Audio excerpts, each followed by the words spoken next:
അസ്സലാമലൈക്കും, welcome back. ഇതുപോലൊരു കൂട്ടാൻ നമുക്കുണ്ടെന്നുണ്ടെങ്കിൽ ചോറ് കഴിക്കാൻ വേണ്ടിയിട്ട് വേറെ ഒന്നിൻ്റെയും ആവശ്യമില്ല, അത്രയും ടേസ്റ്റാണ്. അപ്പോൾ ഇതുണ്ടാക്കുന്നത് എങ്ങനെയെന്ന് കണ്ടോക്കാം, വീട്ടിലേക്ക് പോവാം.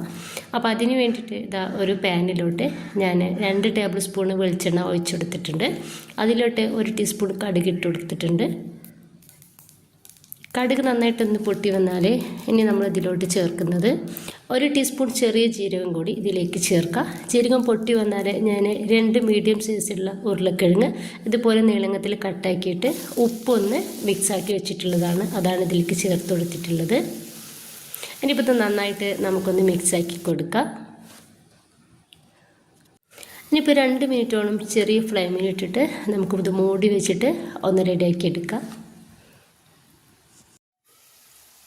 ഇനി നമുക്കിതൊന്ന് മിക്സാക്കി കൊടുക്കാം. ഇപ്പോൾ ഇതാ ഉരുളക്കിഴങ്ങ് ഒരു പകുതി പോവായിട്ടുണ്ട്.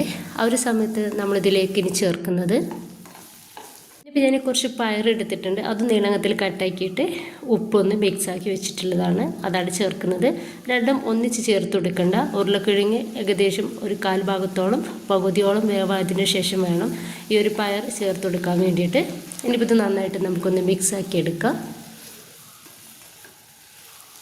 ഇനി നമുക്ക് ഇതും ഒന്ന് മൂടി വെക്കാം. 1-2 മിനിറ്റ് ചെറിയ ഫ്ലെയിമിൽ ഇതും ഇങ്ങനെ കിടക്കട്ടെ.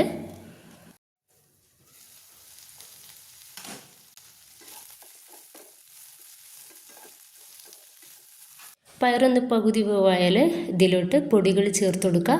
1 ടീസ്പൂൺ മഞ്ഞൾപ്പൊടിയും 1/2 ടീസ്പൂൺ മുളക് പൊടിയും 1 ടീസ്പൂൺ മല്ലിപ്പൊടിയും ചേർത്ത് കൊടുത്തിട്ടുണ്ട്. ഇനി നന്നായിട്ടൊന്ന് മിക്സാക്കി കൊടുക്കാം.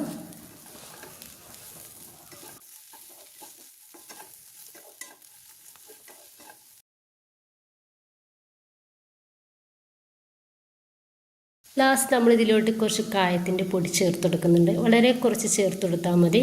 ഇനിയിപ്പോൾ ഇതാ 2 ടീസ്പൂൺ ചില്ലി ഫ്ലെക്സ് കൂടി ഞാനിതിലേക്ക് ചേർക്കുന്നുണ്ട്.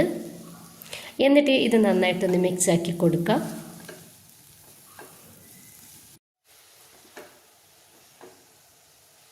അപ്പോൾ ഇത്രയേ ഉള്ളൂ, വളരെ സിമ്പിളാണ് ഇത് ഉണ്ടാക്കിയിട്ട് എടുക്കാൻ വേണ്ടിയിട്ട്. എന്നാലും ഇതിൻ്റെ ടേസ്റ്റ് സൂപ്പറാണ്. അപ്പോൾ ചോറിൻ്റെ കൂടെ കഴിക്കാൻ വേണ്ടിയിട്ട് സത്യം പറഞ്ഞാൽ ഇത് മാത്രം മതി. അപ്പോൾ എല്ലാവരും ഒന്ന് ട്രൈ ചെയ്ത് നോക്കുക. ഇഷ്ടമായിട്ട് നിങ്ങളുടെ എല്ലാ സപ്പോർട്ടും ഉണ്ടാവുക. ലൈക്ക് ചെയ്യാനും സബ്സ്ക്രൈബ് ചെയ്യാനും കമൻറ്റ് ചെയ്യാനൊന്നും മറന്നു പോകണ്ട. ഇൻഷാ അല്ലാഹ്. ഓക്കെ.